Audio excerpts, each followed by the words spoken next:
Assalamualaikum warahmatullahi wabarakatuh. Halo pemirsa, apa kabar? Terima kasih Anda masih setia bersama kami di Halo Lampung. Dan bagi Anda yang ingin bergabung bersama kami, silakan nanti akan kami buka lantal phone di 0721785666 serta di 0721799930. Dan tangan ini juga live streaming. Anda bisa saksikan di www.radarlampung.co.id. Hari ini pemirsa, perang menekan angka HIV/AIDS itu yang akan kita perbincangkan dengan dua orang narasumber kami yang sudah hadir di sini. Ya, pemirsa, jelang peringatan Hari AIDS Sedunia atau HS, Kementerian Kesehatan melansir data penderita HIV/AIDS di Kota Bandar Lampung. Jumlahnya mencapai 616 kasus dan ini sebuah angka yang fantastis. Dan kalah menarik juga data Saburai Support Group mencapai 854 orang dengan alokasi hampir 60% adalah laki-laki. Dan terkait ini pemirsa, kita akan membahasnya. Di sini sudah hadir bersama kami. Ada Bang Rahmat Cahaya Haji dari sebelah sana dulu, ya, dari Perkumpulan Keluarga Berencana Indonesia Provinsi Lampung. Assalamualaikum Bang Haji. Waalaikumsalam. Apa kabar? Alhamdulillah Mbak Tesi. Sehat ya? Sehat. Sehat. Terima kasih sudah hadir di sini. Dan yang kedua, kita juga sudah kehadiran dari Wakil Ketua Komisi Penanggulangan AIDS Bandar Lampung, ada Bang Rendi Agra. Assalamualaikum Bang Rendi. Waalaikumsalam warahmatullahi wabarakatuh. Saya bukan Wakil Ketua, pengelola program Komisi Penanggulangan AIDS Kota Bandar Lampung. Pengelola program ya, penanggulangan AIDS Kota Bandar Lampung. Apa kabar Bang Rendi? Alhamdulillah baik, masih terus semangat. Masih semangat. Ya, terima kasih sudah hadir di sini. Dan bagi Anda pemirsa, kami ulangi sekali lagi, bagi Anda yang ingin bergabung bersama kami, nanti silahkan di line telepon 0721785666 serta di 0721799960. Tayangan ini live streaming kami siarkan di www.radarlampung.co.id. Ya, saya ke Bang Rendi dulu. Hingga November 2012 begitu, pengidap HIV/AIDS ini seperti apa kondisinya, Pak? Ya, jadi orang yang melaporkan dirinya ke klinik VCT ataupun yang sudah ada di layanan kesehatan, datanya ada di tiap-tiap klinik, baik itu di klinik VCT Rumah Sakit Kota Bandar Lampung, ataupun Puskesmas Sukaraja, ataupun melalui klinik VCT Mobile, ataupun data yang ada di Rumah Sakit Abdul Muluk, di klinik VCT-nya yang wilayah orang yang tinggal di Bandar Lampung, itu sampai saat ini bukan 616, tetapi ada 594 orang.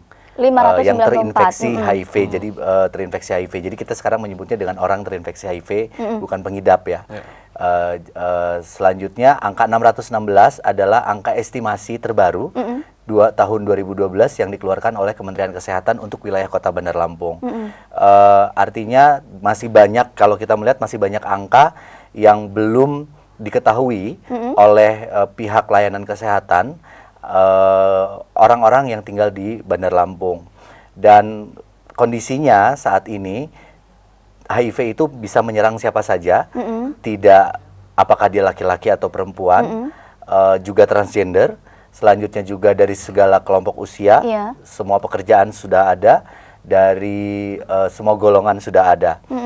Yang harus kita waspadai adalah kita punya perspektif yang positif, jangan punya stigma diskriminasi terhadap orang yang terinfeksi HIV, dan kita harus mampu melakukan upaya pencegahan HIV. Dan kita harus tahu HIV itu tidak mudah menularkan. Ya, gitu. Baik. Dari 594 yang 594 yang katakan yang sudah terdata di Kota Bandar Lampung. Jadi sebenarnya di sini ada fenomena gunung es dong Bang Rendi ya? Sangat jelas. Jadi kalau misalnya kita menemukan kasus HIV, itu hanya kelihatan pucuknya saja. Di bawahnya itu masih banyak sekali. Jadi estimasi itu dikeluarkan oleh Kementerian Kesehatan berdasarkan hitungan-hitungan yang sudah valid. Tahun 2009 justru Bandar Lampung itu diestimasikan 1.296 2009. Tetapi kita masih belum menemukan banyak kasus karena program sendiri masih belum dianggarkan oleh pemerintah. Jadi kita masih bergantung sama bantuan asing, yaitu Global Fund yang mensupport kita gitu. Nah, jadi masih banyak lagi kasus yang harus kita temukan. Caranya, kalau misalnya orang tahu dia ada HIV atau enggaknya, dia harus tes HIV dan secara sukarela. Nah, untuk membutuhkan orang sukarela artinya butuh sosialisasi dan satu kesadaran bahwa saya termasuk kelompok beresiko atau tidak beresiko gitu. Tetapi saya kemungkinan terinfeksi HIV. Dan hampir sekitar 60%-nya orang diketahui dia HIV positif ketika sudah dalam masa AIDS gitu. Jadi sudah dalam kondisi banyak infeksi oportunistik yang menyerang, dia sakit, ketahuan oh sakitnya karena dia punya virus HIV. Akhirnya dia masuk data HIV gitu. Seperti itu. Baik, Bang Randy, alasan mereka untuk tidak memeriksakan diri sebenarnya apa sih? Pertama adalah soal stigma. Jadi orang HIV itu orang yang terkena kutukan. Itu stigmanya jelas di sebagian masyarakat. Terus kalau misalnya orang HIV harus dijauhi, jadi diskriminasi yang kedua.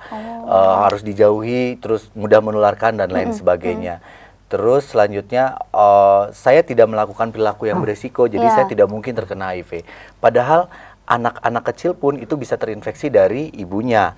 Atau misalnya ibu rumah tangga yang dia tidak melakukan seks berisiko hanya terhadap suaminya.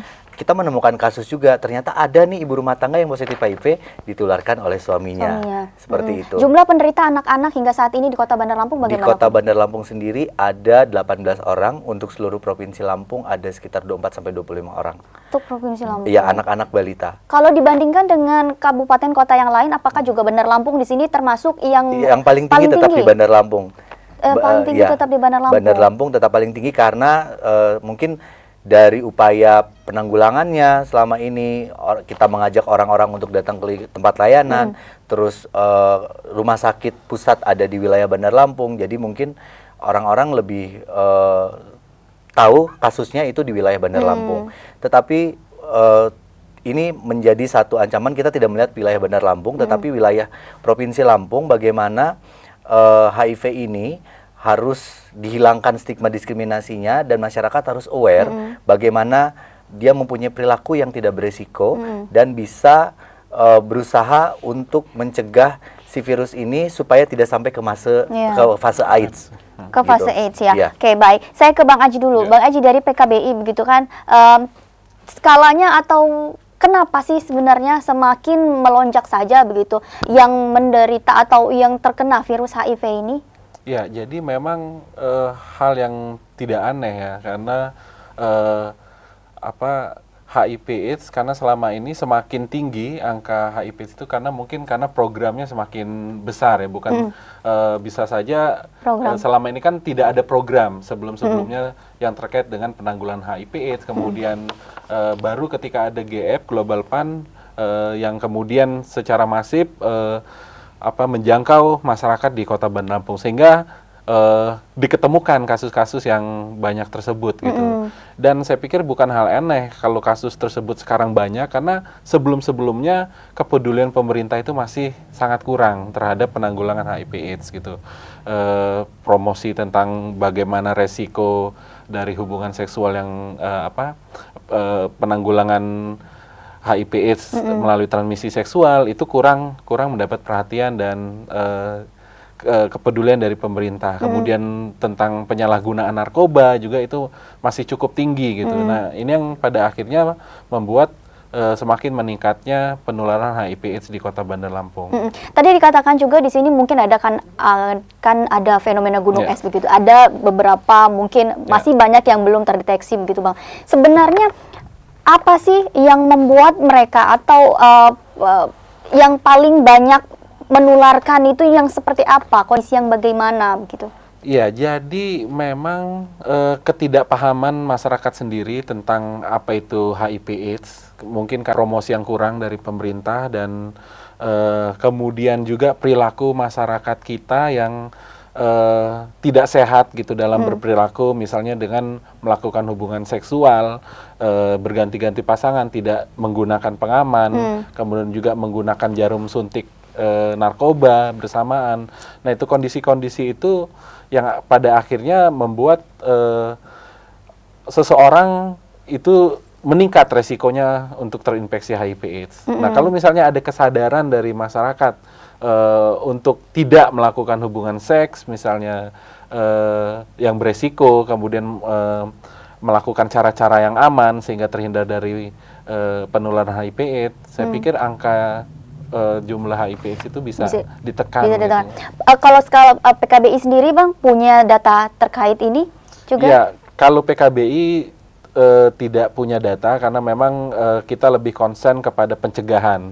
Kita pencegahan, kita melakukan promosi, kemudian mengajak warga masyarakat untuk melakukan pemeriksaan, kemudian kita rujuk, bahkan kita anterin gitu, kita fasilitasi untuk datang ke tempat-tempat pelayanan PCT yang ada di Kota Bandar Lampung. Nah, kemudian setelah itu baru nanti dari pelayanan kesehatannya dan KPA sendiri yang mendata berapa jumlah kasus-kasus HIV/AIDS yang ada. Jadi kita lebih fokus kepada pencegahan dan preventif kepada masyarakat. Nah, ngomong-ngomong soal upaya pencegahan, Bang Aji, ini seperti apa? Apa sih sebenarnya yang harus dilakukan oleh masyarakat supaya tidak juga begitu mengidap HIV/AIDS? Ya, yang jelas kita tetap pada prinsip ABCD ya, menurut WHO, yaitu A-nya itu abstinen atau puasa seks, jadi tidak melakukan hubungan seks sama sekali. Apabila diketahui dirinya mengidap HIV/AIDS, berupaya meminimalisir untuk tidak melakukan hubungan seks atau berpuasa gitu kan, berpuasa tidak melakukan hubungan seks sebelum menikah. Kemudian B-nya be faithful. Be faithful itu setia terhadap satu pasangan. Jadi kalau tidak bergonta-ganti pasangan, tidak menularkan pasangannya, kemudian juga yang C-nya adalah kondom. Nah, ini yang masih menjadi kontroversi. Sebenarnya kondom itu adalah alat kesehatan. Fungsinya sangat banyak, selain untuk mencegah kehamilan, bisa mencegah infeksi menular seksual, HIV/AIDS pun bisa dicegah dengan kondom. Apabila ada seorang istri yang dia terinfeksi HIV/AIDS, suaminya menerima dia apa adanya, kemudian dia bisa melakukan hubungan seks dan tidak tertular dengan menggunakan kondom. Jadi itu ada alat kesehatan. Kemudian D-nya adalah tidak menggunakan drug atau narkoba, apalagi menggunakan jarum suntik ya, itu yang tidak boleh.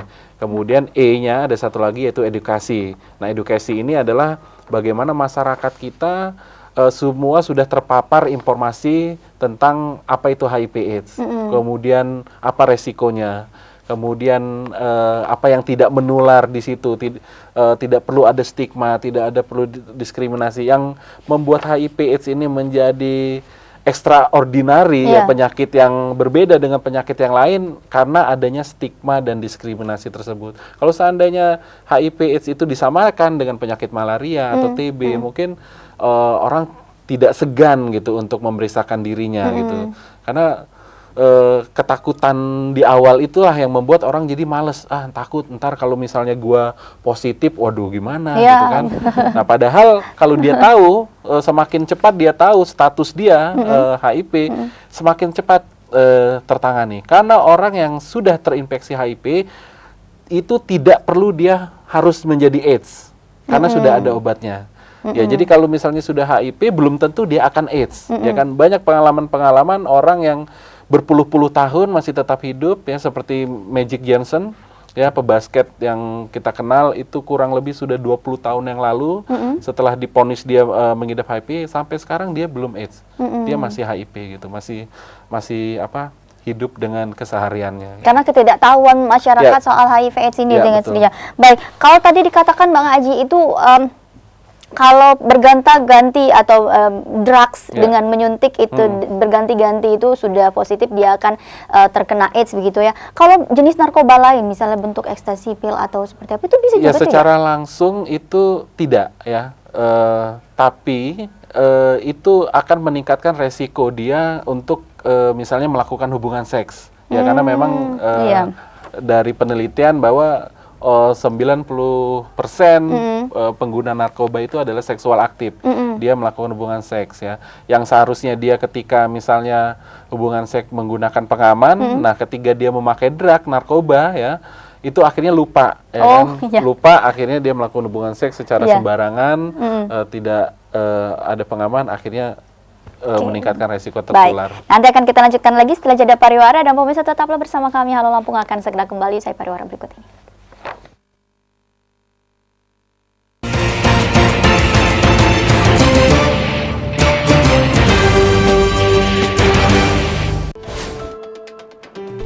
Anda bingung mencari gedung untuk resepsi pernikahan, ulang tahun, seminar, rapat, dan lain-lain?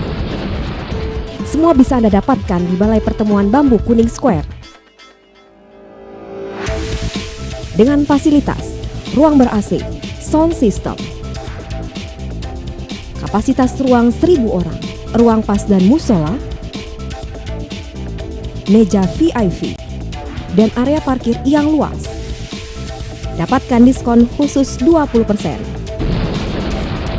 Untuk informasi lebih lanjut, hubungi 0721 7356 383 atau 0813 1993 1739.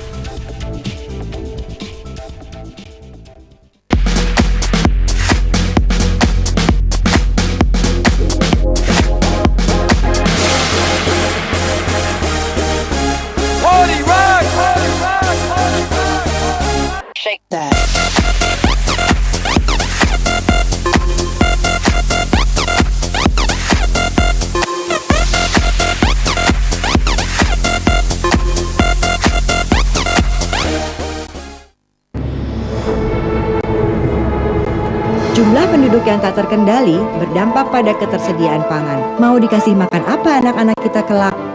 Sulitnya mencari pekerjaan. Bayangkan, mau di mana lagi kita tinggal? Padat banget, gimana nanti ya? Yang bisa kita lakukan adalah menjaga pertumbuhan penduduk dengan ber-KB. 2 anak lebih baik.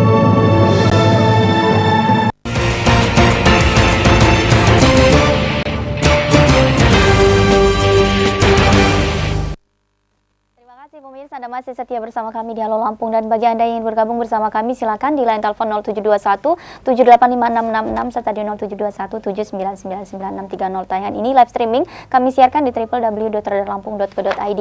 Ya, Bang Randy, tolong tadi PKBI punya A B C D E ya untuk pencegahan begitu. Kalau dari KPA bagaimana? Sama sebetulnya. Itu adalah dasar secara sederhana bagaimana orang tercegah terinfeksi HIV. Tetapi berdasarkan pilar program, jadi kita ada 2 program yang fokus untuk pencegahan HIV. Yang pertama adalah program harm reduction atau pengurangan dampak buruk bagi pengguna nafas suntik. Karena trennya dari tahun 2000 sampai dengan 2008 itu yang banyak terinfeksi HIV adalah dari kalangan penasun akibat mereka pengguna nafas suntik. Jadi 1 jarum suntik dipakai rame-rame, dia punya HIV positif dan menularkan. Jadi HIV itu tetap menularkan melalui cairan. Pertama cairan darah, cairan sperma, dan cairan vagina. Di luar itu tidak menularkan. Misalnya ada orang terinfeksi HIV, dia punya keringat, air ludah, atau misalnya aktivitas sosial bersama, dia tidak punya efek untuk menularkan. Selanjutnya kita ada program, ada pembagian jarum suntik steril. Jadi kalau misalnya mau pakai jarum suntik, silakan, tapi 1 orang pakai 1. Setelah itu buang dan kita bisa ada pertukaran. Pembagian ini dilakukan di mana nih, Bang? Di puskesmas. Puskesmas. Kenapa ditaruh di puskesmas? Jadi supaya ini bisa terdetek dan bisa didata dan bisa kita arahkan untuk ikut program lanjutan. Kalau misalnya mau, kita sarankan untuk program terapi rumahan metadon. Jadi dia tidak menyuntik lagi, tapi minum obat cairan seperti itu. Dan kita juga sudah ada kesepakatan harm reduction untuk wilayah kota Bandar Lampung. Jadi siapapun penasun yang ingin ikut proses rehab karena dilindungi oleh undang-undang, harus ikut prosedur. Jadi periksa ke tempat layanan, selanjutnya juga datanya kita berikan kepada pihak kepolisian. Jadi, tapi kalau misalnya ada penasun yang tertangkap dan dia bukanlah pengedar, itu kita dampingi gitu. Tergantung tinggal kasusnya seperti apa. Nanti kalau keputusan hakim kita bisa kasih rekomendasi, oh ini lebih baiknya direhabilitasi. Terus selanjutnya ada program pencegahan HIV melalui transmisi seksual. Iya, jadi gimana tuh? Kita memberikan penguatan kepada para kelompok-kelompok pemangku kepentingan di seputaran lokalisasi atau daerah-daerah yang rawan terinfeksi HIV, mereka supaya paham HIV ini seperti apa, bagaimana cara penularannya, dan bagaimana supaya masyarakat sekitar agar lebih peduli terhadap HIV dan bisa menghilangkan stigma diskriminasi. Selanjutnya kita juga memberikan distribusi kondom. Jadi kondom kita berikan sebagai upaya pencegahan HIV. Jadi kondom itu memang kontroversi untuk di kalangan agama, tetapi kita pahami bahwa ini berdasarkan kesehatan. Salah satu cara untuk mencegah HIV adalah dengan melalui pengaman. Pengaman itu kalau selain kondom apa? Apakah bisa memberikan solusi yang lain? Ya sampai saat ini masih kondom lah. Karena untuk pencegahan HIV melalui transmisi seksual ya melalui kondom. Selanjutnya yang ketiga, program PMTS adalah melalui penjangkauan kepada kelompok-kelompok berisiko. Kita menyebutnya kelompok populasi kunci. Ada kelompok gay, waria, lelaki yang berhubungan seks dengan laki lainnya, kelompok pengguna nafas suntik, terus kelompok pekerja seks wanita pekerja seks atau WPS, ataupun lelaki pekerja seks ataupun waria pekerja seks. Selanjutnya ada kelompok-kelompok orang terinfeksi HIV-nya itu sendiri. Terus ada kelompok warga binaan pemasyarakatan. Terus ada kelompok high risk man atau pelanggan pekerja seks. Itu semua di Bandar Lampung ada semua di situ. Ya, kelompok-kelompoknya di situ. Itu nyata. Makanya kalau misalnya jalan-jalan atau di daerah manapun ada pelanggan pekerja seks. Jadi siapapun laki-laki yang menggunakan jasa pekerja seks, baik itu laki-laki atau perempuan, kita menyebutnya high risk man. Dia lelaki berisiko tinggi. Atau di Indonesia kan LBT, lelaki berisiko tinggi. Dan sasaran kita yang paling utama karena kasus HIV di Indonesia 46,7% adalah remaja. Jadi kelompok yang rentan terinfeksi HIV adalah remaja. PKBI sudah melakukan upaya penjangkauan terhadap remaja dan memberikan sosialisasi terhadap program Dance for Life. Dan yang terakhir adalah penguatan layanan kesehatan. Jadi bagaimana ketika masyarakat sudah paham, layanan kesehatan ini menjadi kuat. Nah, itulah kerjasama respon dinas kesehatan, baik itu kota, kabupaten ataupun provinsi, ini sudah cukup baik untuk mengusung program pencegahan penanggulangan HIV. Baik, kita angkat dulu penelpon Bang Randy. Ada Mega di sini sudah bergabung bersama kita di Bandar Lampung. Halo, assalamualaikum. Waalaikumsalam. Iya, saya mau silakan. tanya, di mana bisa periksa HIV? Apakah gratis dan identitas saya dirahasiakan? Bagaimana tingkatan atau stadium HIV? Baik, tinggalnya di mana ini Mbak Mega?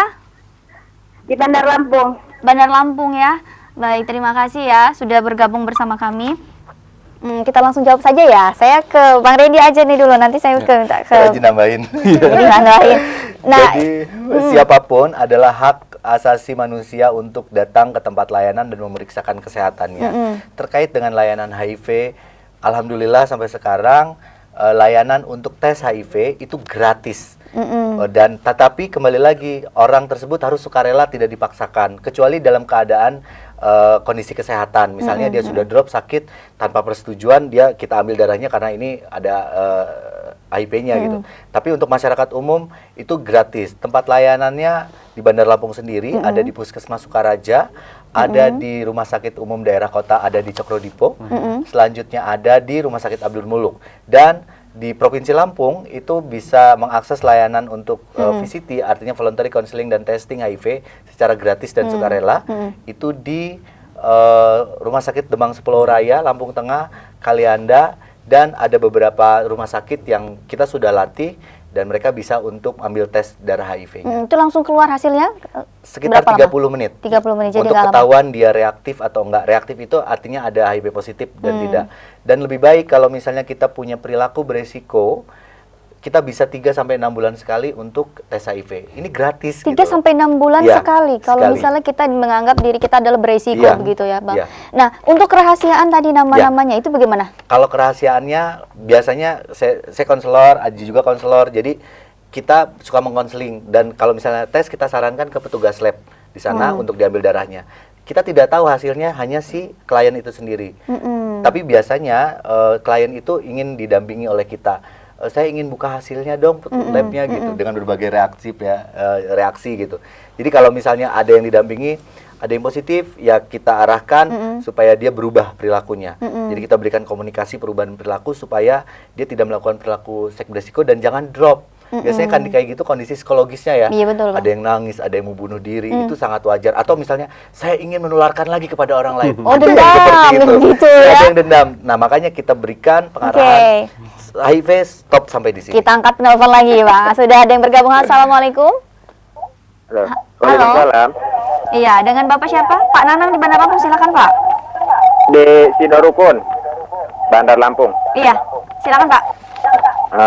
Menurut saya sih kalau masalah HIV ya di Lampung ini nggak bakal dicegah, nggak bakal bisa dicegah. Kalau untuk mengobati itu sendiri sulit kayaknya. Sekarang Bapak lihat aja ya, untuk di wilayah Bandar Lampung itu ada 2 lokasi yang menyebabkan HIV ya. Ada yang membutuhkan, ada yang menjual. Ya kan? Saran saya itu diregularisir untuk dihentikan. Kalau tidak HIV nggak bakal tuntas Lampung sama aja dengan Amerika Serikat. Itu aja. Selamat sore. Ya, terima kasih Pak Nanang. Saya setuju dengan idenya Pak Nanang. Maaf, sebelum ditanggapi kita angkat dulu penelpon lagi. Di belakang Pak Nanang ada Pak Firman dari Bandar Lampung. Assalamualaikum Pak Firman. Assalamualaikum. Iya, waalaikumsalam. Silakan Pak. Jadi begini, dalam kehidupan ini apapun permasalahan bisa diatasi. Mengingat kita ini berbangsa bernegara, hanya sama ngimbau. Kalau program ini sangat mulia, cuman dengan cara kesungguh-sungguhan. Nah ini untuk narasumber depan ini ya. Dengan sesungguh, apapun yang akan kita programkan pasti berhasil. Jangan kita mengharapkan ada suatu program, ini kebanyakan begitu. Minta dana, minta proposal ini ngajukan ini, ujung-ujung itu macet. Nah, nggak ada yang persoalan nggak bisa selesai. Itu bagus. Nah, inilah harapan bangsa rakyat ini. Betul, Pak. Coba generasi penerus ini jangan ditiru dengan pemimpin korup. Ya, saya baik. programnya akan berhasil. Terima kasih. Terima kasih Pak Firman, Bandar Lampung. Langsung ditanggapi di sini ya. Mungkin saya yang paling dekat dengan saya dulu, Bang Randy silakan. Pak Nanang dan Pak Firman, terima kasih atas sumbang saran dan semangatnya. Pak Nanang, itu memang menjadi satu hal yang kita juga perbincangkan untuk wilayah lokalisasi yang ada tidak hanya di Bandar Lampung atau di Lampung, tetapi di Indonesia masih menjadi polemik. Tetapi kembali lagi kita juga harus mempunyai satu norma terhadap masyarakat sekitar. Walaupun di Bandar Lampung sendiri sudah ditutup namanya eks-lokalisasi, tetapi kita punya program dan Wali Kota juga sudah mengeluarkan instruksi Wali Kota nomor 2 tahun 2012 tentang pencegahan HIV melalui transmisi seksual kepada kelompok-kelompok yang berisiko tinggi. Artinya ada dukungan dari Pak Wali Kota sebagai pemimpin Kota Bandar Lampung untuk melakukan upaya bagi masyarakat yang berisiko terhadap HIV dan AIDS supaya mereka tidak menularkan lagi atau tercegah dari virusnya HIV gitu. Dan kalau masalah legalisasi tempat-tempat hiburan atau tempat-tempat lokalisasi untuk para pekerja seks, ya kembali lagi pada kebijakan. Tetapi sebisa mungkin apa yang bisa kita lakukan dari skala PKBI ataupun dari KPA ataupun dari stakeholder terkait, kita harus turun kepada orang yang tepat, sasaran yang tepat, kepada orang-orang berisiko tinggi, kepada populasi kunci, dan menghilangkan stigma diskriminasi kepada orang-orang seperti itu. Bang Haji silakan. Ya, terima kasih tadi Pak Nanang yang Pak pertama Nanang yang memang tidak mudah ya untuk mencegah HIV/AIDS dengan penutupan lokalisasi gitu. Memang HIV/AIDS penularannya melalui hubungan seksual kita tahu, Pak. Tapi suatu hal yang tidak mudah juga untuk misalnya karena persoalan lokalisasi itu juga banyak faktor di dalamnya. Nah, faktornya apa Bang Aji? Kita angkat dulu penelpon ya. Sudah ada Pak Jauhari dari Bandar Lampung sudah bergabung. Halo, assalamualaikum. Assalamualaikum warahmatullahi wabarakatuh. Iya, silakan Pak Jauhari. Ya, ini cuman mohon informasi aja Pak. Kebenaran tadi ada saudara dari Kota Bumi nanya kantor KPA Provinsi Lampung itu di mana ya Pak? Iya.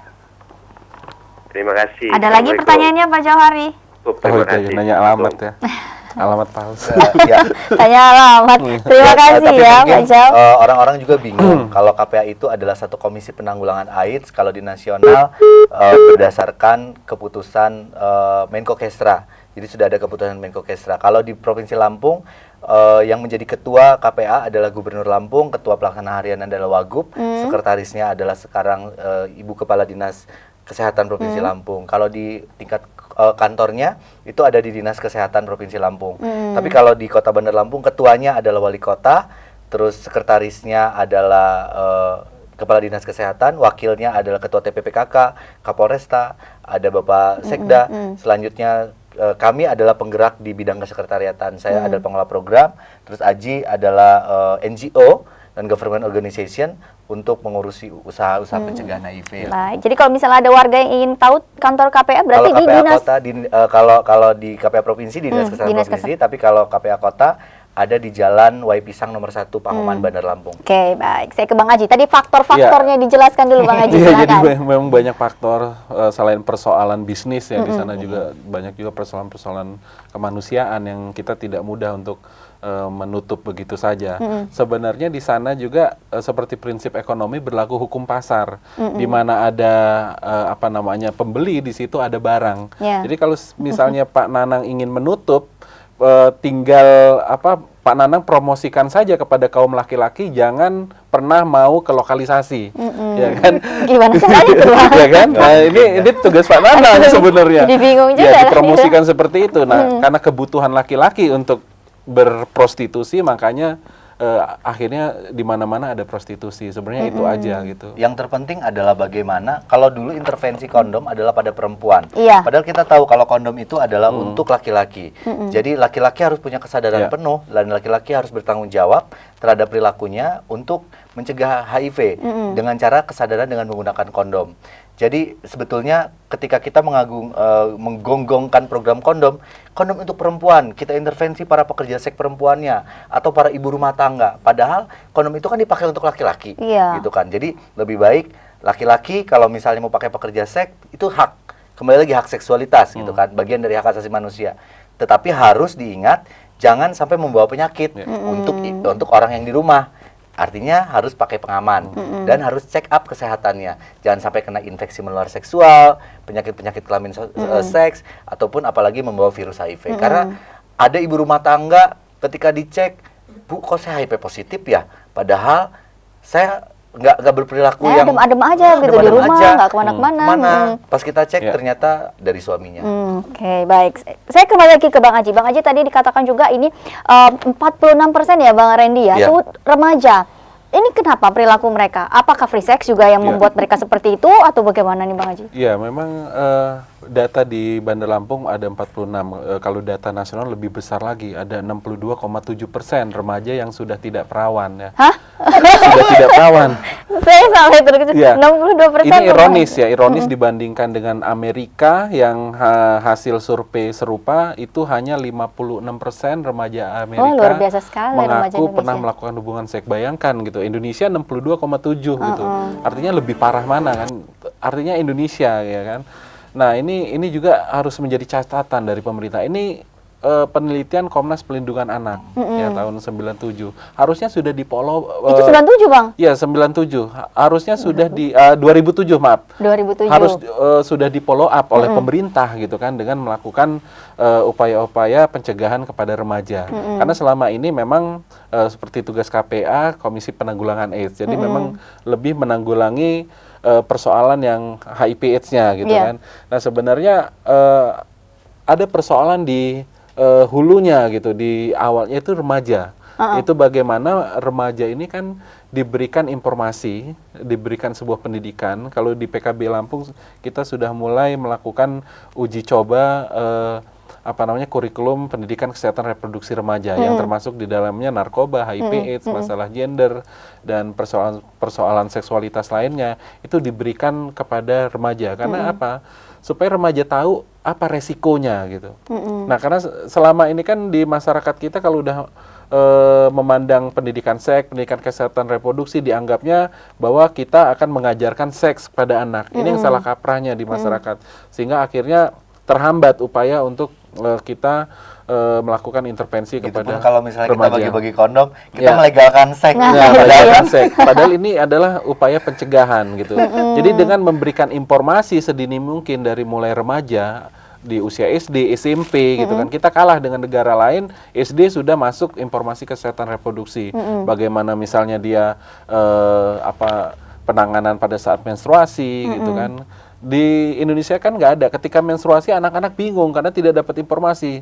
Mau diapain nih? Gue udah keluar darah. Akhirnya dicari karung bekas ya kan, kain-kain untuk nyumpel darah itu supaya tidak keluar. Akhirnya kan ada timbul persoalan lain, infeksi segala macam. Nah, kalau sudah karena di masyarakat kita anak-anak SD itu sudah mulai ngalami yang namanya menstruasi, SMP juga gitu. Seharusnya pendidikan Kespro itu sudah diajarkan dari sejak dini gitu. Cara pemberian kesehatan reproduksi itu yang seperti apa nanti akan kita bahas nanti Bang di segmen terakhir. Pemirsa tetap bersama kami, Halo Lampung akan segera kembali sesaat lagi.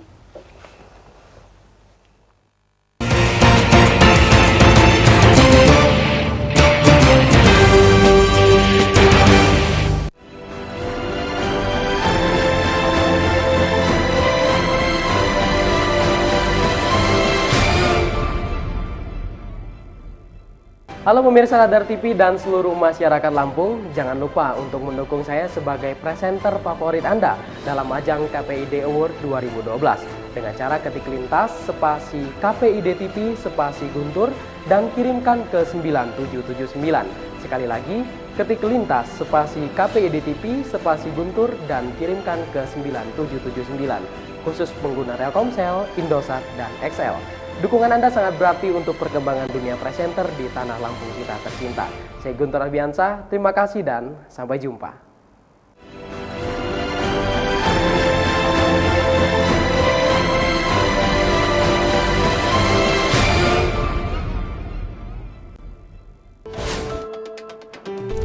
Anda bingung mencari gedung untuk resepsi pernikahan, ulang tahun, seminar, rapat, dan lain-lain? Semua bisa Anda dapatkan di Balai Pertemuan Bambu Kuning Square. Dengan fasilitas ruang ber-AC, sound system, kapasitas ruang 1000 orang, ruang pas dan musola, meja VIP, dan area parkir yang luas. Dapatkan diskon khusus 20%. Untuk informasi lebih lanjut, hubungi 0721 7356 383 atau 0813 1993 1739. Apapun cita-citanya, aku ingin menjadi yang paling memahami dan mendampingi dalam mewujudkannya. Dan aku yakin bisa. Karena kini ada BKB, Bina Keluarga Balita, tempat di mana kita bisa mendapatkan pengetahuan dan keterampilan dalam rangka menumbuh kembangkan kecerdasan serta pola asuh balita usia 0 sampai 5 tahun. Yuk ke BKB yuk!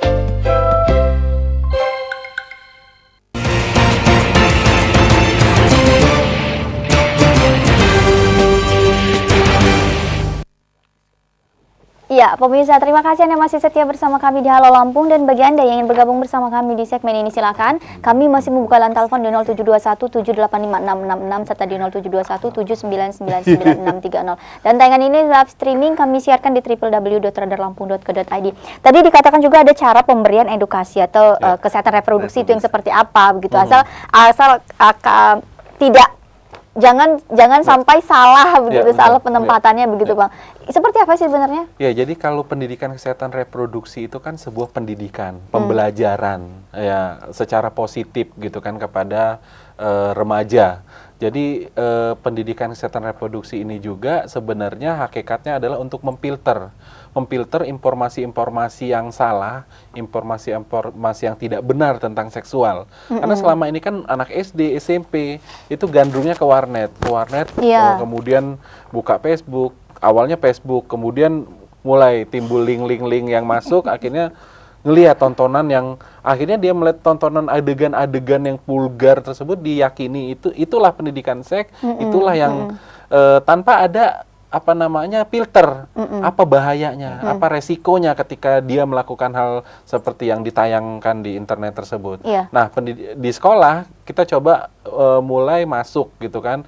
Nah, tahapannya tentu berbeda. Kalau misalnya di SD mungkin kita lebih banyak tentang tumbuh kembang remaja, bagaimana perkembangan tubuh, kenapa tubuh tersebut bisa berubah gitu. Karena kadang-kadang menjadi masalah ketika misalnya seorang anak melihat penis temannya lebih besar sedangkan dia kecil, akhirnya jadi minder, akhirnya ini akan menghambat perkembangan mental kemudian fisik dia ketika nanti besar. Kemudian juga ketika SMP mulai diajarkan misalnya tentang organ-organ reproduksi, kemudian resiko-resiko akibat reproduksi apa. Karena sudah banyak sekarang anak SMP kita yang sudah melakukan hubungan seks sebelum menikah. Nah, ini sudah hubungan seks beresiko. Kasus-kasus kehamilan SMP pun ini sudah banyak ya, Bang. Sudah banyak. Jadi sebenarnya mereka awalnya mengetahui hal ini dari mana? Dari internet itu kan salah satu biangnya? Iya, sebenarnya banyak. Salah satunya itu, ya, salah satunya dari mulai dari internet, kemudian dari cerita kawan, ya kan, dari obrolan-obrolan. Kadang-kadang mereka kan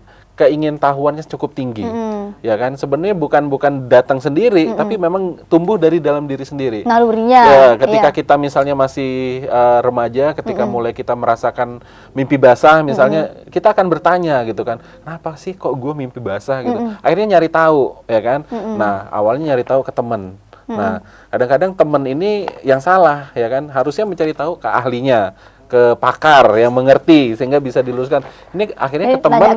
Kalau lu pengen tahu seks, ya udah kita nonton bokep gitu kan. Ya udah. Dari nonton?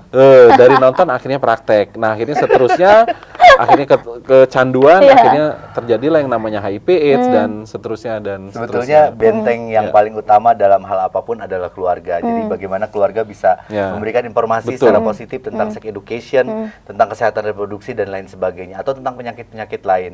Jadi kalau dari hal yang tabu dan tidak dibicarakan, akhirnya sebagai usia remaja kan dia ingin, karena emosinya yang sangat labil, dia ingin cari tahu di luar dan akhirnya salah informasi, tidak ada filter itu tadi, akhirnya menjadi salah jalan dalam tanda kutip. Nah, soal masalah kondom ini tadi, Bang. Banyak juga yang pro dan kontra di sini ya, pembagian kondom gratis. Mudah-mudahan alhamdulillah di Bandar Lampung nggak ada yang kontra. Ya.